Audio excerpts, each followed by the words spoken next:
जब एक दिन योग नरसिम्हा के मंदिर के कुछ दूरी पर आसमान में भारी मात्रा में जब चील उड़ते नजर आए, तो लोगों को लग रहा था कि हो सकता है कोई भारी जीव जो है मरा होगा। लेकिन लोगों को शंका बस जो है जब उसके पास जाते हैं और जाने के बाद जब देखते हैं तो मिट्टी, उभरती हुई मिट्टी में कुछ जो है जो मक्खियाँ होती वहाँ पर वह भिनभिना रही होती हैं।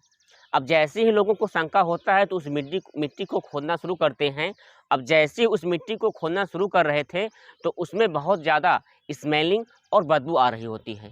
अब जैसे ही लोग जो है उस गड्ढे को खोदना शुरू करते हैं तो कुछ समय बाद उसमें से एक लाल दुपट्टा निकलता है।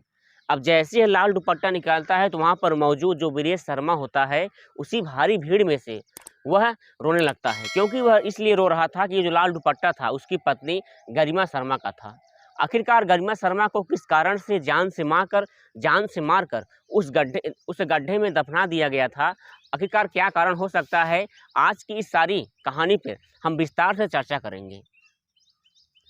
नमस्कार दोस्तों, आप देख रहे हैं लिस्टन रवि स्टोरी, सच्ची घटनाओं पर आधारित कहानी। दोस्तों, मैं रवि आज की जो सच्ची घटना आपको बताने जा रहा हूं, वाकई में ये सच्ची घटना हर किसी को परेशान कर देने वाली है, हर किसी को मजबूर कर देने वाली है, हर किसी के दिल को तार-तार कर देने वाली है।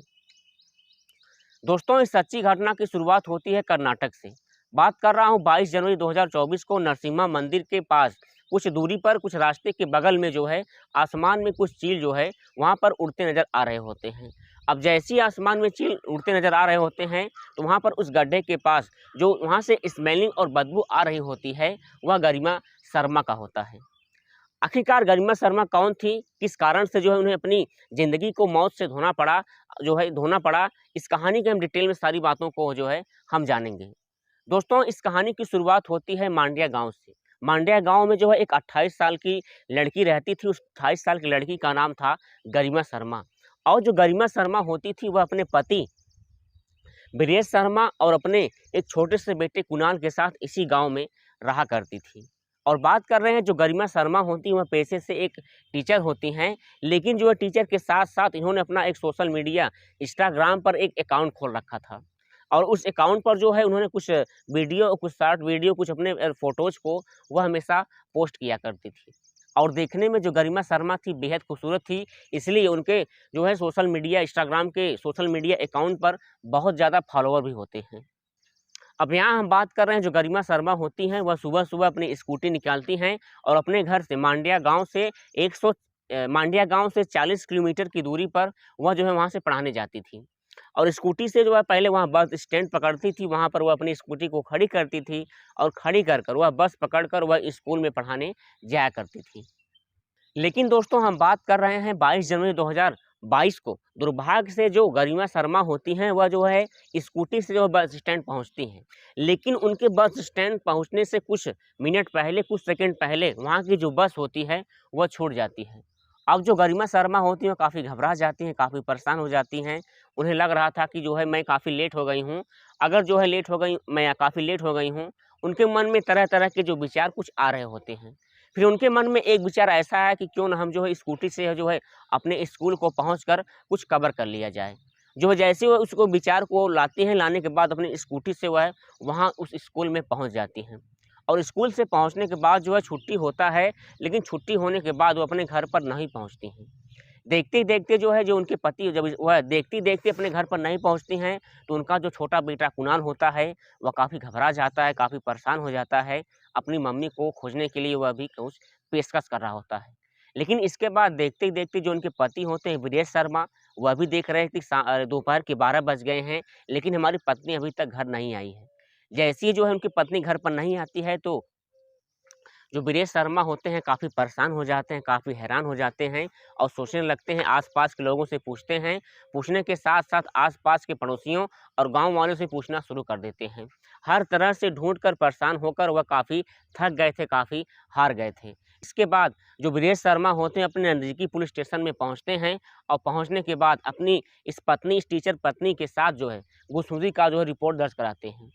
अब जैसी जो पुलिस होती है गुमशुदगी की रिपोर्ट दर्ज करती है और दर्ज करने के बाद आला एक नई टीम गठित करती है और नई टीम गठित करने के बाद वह जांच पड़ताल करना शुरू कर देती है। अब जैसी वह जांच पड़ताल करना शुरू कर देती है तो उसे 2 दिन बाद नरसिम्हा मंदिर के पास जो है एक स्कूटी मिलती है। अब जैसे ही जहाँ पर स्कूटी मिलती है तो लोग जो पुलिस को सूचना देते हैं, जो पुलिस होती है वहाँ पर वह पहुँच जाती है। पहुँचने के बाद उस स्कूटी को पकड़ लेती है। स्कूटी के पास जाकर वो पकड़ती है, देखती है वह उस स्कूटी के अलावा उसे और कुछ वहाँ पर नहीं मिल रहा होता है। 2 दिन का वक़्त गुज़र जाता है। देखते-देखते सुबह हो जाती है, सुबह से शाम, शाम से दोपहर 2 दिन का वक़्त बीत जाता है, लेकिन पुलिस को स्कूटी के अलावा और कुछ भी नहीं मिलता है। लेकिन जैसे ही स्कूटी पुलिस को मिली थी तो जो पुलिस हुआ था, वह जो है ब्रिजेश शर्मा को इसकी जानकारी दिया था, तो ब्रिजेश शर्मा भी वहाँ पर मौजूदगी में पहुँचा था। उसको भी स्कूटी के अलावा और कुछ दिखाई और कुछ नहीं मिला था। अब देखते-देखते जो वाक़ था जो काफ़ी बहुत गर्माहट के साथ जो है, वह उस कर्नाटक शहर में बहुत तेज़ी के साथ यह आगे बढ़ रहा होता है। इसके बाद जिस स्थान पर नरसिम्हा मंदिर के कुछ दूरी पर वहाँ पर स्कूटी मिला होता है, जो ब्रिजेश शर्मा होता है, वह अपने कुछ मित्रों, कुछ दोस्तों, कुछ रिश्तेदारों को लेकर वहाँ पर पहुँचता है। तो पहुँचने के बाद दोस्तों इसके पहले मैंने वीडियो में आप लोगों को बता दिया था कि उस मंदिर पहुँचने के बाद आसमान में बहुत तेज़ी के साथ भारी मात्रा में काफ़ी चील जो है ऊपर उड़ रहे होते हैं। अब जैसे ही चील उड़ रहे होते हैं तो उसके पास जाते हैं तो देखते हैं उस मिट्टी के ऊपर कुछ जो मक्खियाँ होती हैं वो भिनभिना रही होती हैं। और जैसे ही उस मट्टी को खोदा जाता है तो उसमें जो है एक महिला की लाश मिलती है। जो महिला थी वह जो है गरिमा शर्मा होती है। जो उसकी लाश थी काफ़ी जल चुकी थी, काफ़ी टूट चुकी थी, काफ़ी उसके शरीर को बहुत बुरी तरीके से कुचला जा चुका था। अब जैसे ही जो है ये लाश निकलती है और निकलने के बाद जो ब्रिजेश होता है, जो छोटा बेटा कुणाल होता है, वह ज़ोर-ज़ोर से रोने लगता है। और रोने के साथ-साथ वहाँ पर बहुत जो लोग मौजूद होते हैं, इस छोटे से बच्चे को देखकर बहुत तेज़ी के साथ वह भी रोने लगते हैं। छोटे बच्चे को आश्वासन दिलाया जाता है, उसे बहलाया जाता है, उसे फुसलाया जाता है, उसे ढाँढस बँधाया जाता है। इसके बाद उस भीड़ में से एक लोग जो है नज़दीकी पुलिस स्टेशन में सूचना देते हैं। और सूचना देने के बाद वहाँ पर जो पुलिस होता है वहाँ पर पहुँचता है। और पहुँचने के बाद उस लाश को पोस्टमार्टम के लिए भेज देते हैं। और पोस्टमार्टम की रिपोर्ट आने तक की जो पुलिस होते हैं वह जाँच पड़ताल करना शुरू कर देते हैं। इसके बाद जो पुलिस होती है इस केस को संज्ञान में लेते हुए बहुत तेज़ी के साथ इस केस की जाँच पड़ताल और निगरानी बहुत तेज़ी के साथ कर रही होती है। और देखते-देखते जो पुलिस होती है पहले उस गाँव में हिलती है।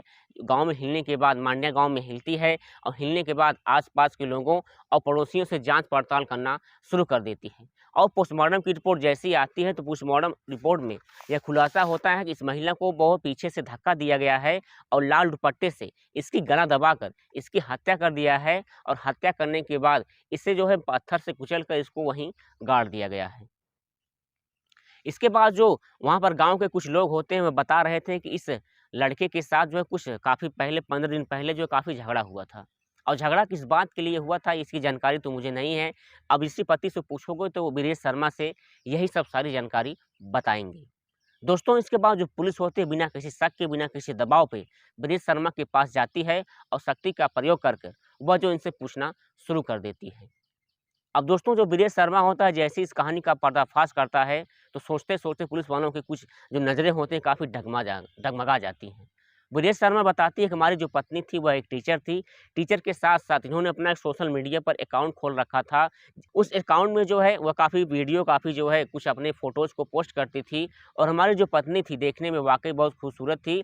मैंने अपने पत्नी को मारा नहीं है, मैंने अपने पत्नी को मारा नहीं है, मैंने अपनी पत्नी को प्यार से बहुत प्यार करते थे और हमारा एक छोटा-सा बेटा है, उससे भी कुछ जानकारी आप पूछ सकते हैं। इसके बाद जो ब्रिजेश शर्मा ने बताते हैं कि हमारे गाँव का जो है एक रविंद्र नाम का लड़का था जो गरिमा शर्मा की बताए हुए कुछ जो उनके ऑडियंस थे, जो उसके कुछ सोशल मीडिया के जो काफ़ी जो पार्टिसिपेट होते थे, उनके पार्टिसिपेट को काफ़ी वो फॉलो करता था। और इन्हीं के साथ-साथ जो रखे-रखाए जो परिवर्तन थे, वो भी परिवर्तन को लाने की कोशिश कर रहा था। जो गरिमा शर्मा थी, हमारी जो पत्नी थी रविंद्र को वह काफ़ी भाई की तरह से देखती थी, लेकिन जो रविंद्र था, वह अपनी बहन की तरह से नहीं देखता था। उसकी जो निगाह थी, काफ़ी गंदी होती है। इस गंदी निगाह की जो परेशानी से मैं भी काफ़ी तंग आ चुका था। गाँव वाले भी ताना मार रहे थे, परिवार वाले भी ताना मार रहे थे, कुछ पड़ोसी भी ताना मार रहे थे। एक दिन जो है मैंने रविंद्र को अपने घर पर अपनी पत्नी के बीच उसे जो है डाँटा, फटकारा, इसे यहाँ से भगाने की मैंने पेशकश की। इसके बाद मैंने अपनी इस पत्नी को समझाया कि और जो है ये लड़का हमारे घर नहीं आना चाहिए। समाज में जो हमारा समाज है काफ़ी गंदी सोच है, इस लड़के को हमारे यहाँ घर पर नहीं आना चाहिए। हमारी बातों में आकर हमारी जो पत्नी होती है, हमारी बात को मान जाती है और वह सारी बातों को समझ जाती है। एक दिन हमारी पत्नी जो है वो स्कूल जाती है, स्कूल से वो उसकी बस छूट जाती है, वो इस स्कूटी से वहाँ स्कूटी से वो स्कूल तक वह कवर करती है। इसके बाद जैसे ही दोपहर के 12 बजे होते हैं, जो रविंद्र शर्मा होता है वह जो हमारी पत्नी को बुलाने की पेशकश करता है। लेकिन इस कहानी के 2-4 दिन पहले जो है उसका एक दिन बर्थडे था, तो बर्थडे में हमारी पत्नी को फ़ोन लगा रहा होता है, हमारी पत्नी फ़ोन नहीं उठाती हैं। 2 बार 4 बार हमारी पत्नी को फ़ोन लगाता है, हमारी पत्नी फ़ोन उठाती हैं और अपने बर्थडे में वह बुलाने की सेलिब्रेट करने की कोशिश कर रहा था। लेकिन हमारी पत्नी साफ-साफ मना कर दी थी, हम तुम्हारे घर नहीं आ सकते हैं। इसके बाद जो है हमारी पत्नी का पीछा नहीं छोड़ रहा था, वह एक दिन जो दोपहर के 12 बजे हमारी पत्नी की स्कूटी के पास ही खड़ा होता है और हमारी पत्नी को फ़ोन लगाता है। फ़ोन लगाने के बाद वो हमारी पत्नी को बुलाने की कोशिश करता है, हमारी पत्नी नहीं आ रही, लेकिन ज़बरदस्ती हमारी पत्नी को बुलाता है और बुलाने के बाद सुनसान उस नरसिम्हा मंदिर के आस-पास लेकर जाता है और लाने के बाद उनसे कहता है, तुम मुझसे क्यों बात नहीं कर रही हो? हमसे क्यों बात नहीं कर रही हो? हमसे क्यों मिल नहीं रही हो? वो ज़बरदस्ती कर रहा होता है। इसके बाद जैसे ही जो है इस लड़के के बारे में जो पुलिस को जानकारी मिलती है, तो इस लड़के के घर पर पहुँचते हैं। पहुँचने के बाद वहाँ पर पता चलता है जो लड़का है काफ़ी यह भी जो है उस घर से गायब है। इसके बाद इसके नंबर को लिया जाता है, नंबर को लेने के बाद काफ़ी सर्विलांस पर चढ़ाया जाता है और जैसे ही अपना इस मोबाइल को ऑन करता है, ऑन करने के बाद जैसे ही जो है ऑन करता है तो विजयवाड़ा से इसको पकड़ लिया जाता है। और विजयवाड़ा से पकड़ने के बाद जो पुलिस होती है इसे लाती है और काफ़ी सख्ती के साथ इस पर प्रभाव डालते हुए इस कहानी को बारी-बारी से पूछना शुरू कर देती है। रविंद्र बताता है कि मैं जो इस लड़की को बहुत ज़्यादा प्यार करता था, या देखने में बहुत खूबसूरत थी, इसीलिए मैं इस लड़की के दोपहर 12 बजे इसको बुलाता हूँ और बुलाने के बाद जैसे ही वो हमारे पास आती है मंदिर के पास, मैं इसको कहता हूँ मैं तुमसे प्यार करता हूँ, आप वीडियो क्यों नहीं बनाती हो? आपका फ़ोटो बहुत अच्छा लग रहा होता है। इसलिए जो लड़की होती काफ़ी बात करने से साफ-साफ वो मना कर देती है, लेकिन मैं उसके साथ ज़बरदस्ती कर रहा था। वह कह रही थी कि हमारा जो सब कुछ है हमारे पति हैं, मैं पति के अलावा कुछ नहीं कर सकती हूँ। लेकिन तभी जब वह मना कर रहे होते हैं, उसे कुछ बहला-फुसला कर मैं आगे लेकर जाता हूँ और लाने के बाद जैसे ही वो गला में लाल रंग का दुपट्टा टाँगे रही होती है, मैं उसको गला दबाकर वहाँ पर हत्या कर देता हूँ और हत्या कर देने के बाद उसके वहाँ पर गड्ढा खोदने के बाद उसमें 2 फीट में गाड़ देता हूँ। दोस्तों, जैसे ही पुलिस को इतनी जानकारी मिलती है, मिलने के बाद जो कहानी सुनती है, सुनने के बाद उसके पैरों तले ज़मीन खिसक जाता है। दोस्तों, फिलहाल अभी जो अरविंद्र है वो काफ़ी जो है जेल के सलाखों के पीछे चार्जशीट लगा के उसे गिरफ्तार कर दिया जाता है। अभी जो केस है वो न्यायालय में चल रहा होता है। दोस्तों, ऐसे अमेजिंग इन्फॉर्मेशन वीडियो के लिए हमारे चैनल को सब्सक्राइब कर लीजिए, लाइक कर लें ताकि ऐसी घटनाएँ आपको मिलती रहें। मिलते ही नए पेशकश कहानी के साथ, तब तक के लिए आदाब, सत श्री अकाल, जय जय श्री राम।